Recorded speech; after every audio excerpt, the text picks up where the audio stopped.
It's about time for you to open your eyes. And that is the focal point of our gospel. In today's gospel, of course, it is clear that Jesus heals. Jesus heals a blind man, but he is watched by many. You know, it is a simple case of healing leads to many questions and complications because of laws, rules, and tradition. But the problem is, we miss what is essential or important many times because we get so engrossed with the external and not essentials. Again, external and not essentials.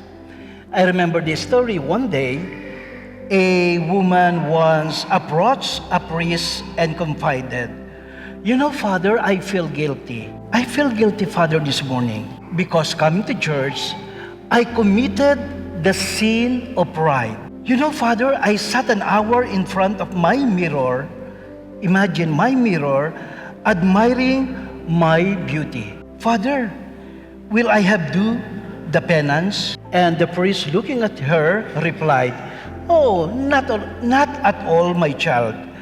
You only have to do penance for a sin, not an imagination." Now, in today's gospel, we encounter people like the woman are blind. You can read this again in chapter 9, verses 1 to 41. Because it is clear, there are two kinds. One who is physically blind and people who are spiritually blind. Ones who want to see and people who refuse to see. Like for example, Jesus is referring to the Pharisees, says, they have eyes but do not see. These self-righteous religious leaders could not see because an extreme form of pride, which thinks it knows all the answer. Now the question is, aren't we in some ways like the blind Pharisees in today's gospel? For instance, in arguments, we insist we're right when it's clearly the opposite. It is because we think it's weakness to yield or accept the truth. And you know, my dear brothers and sisters, open your eyes because pride is the worst of all sins. It is the sin that makes a man feel that he is better than others, that she is better than others. It is an attitude, I, me, and myself. And this is the attitude of the Pharisees.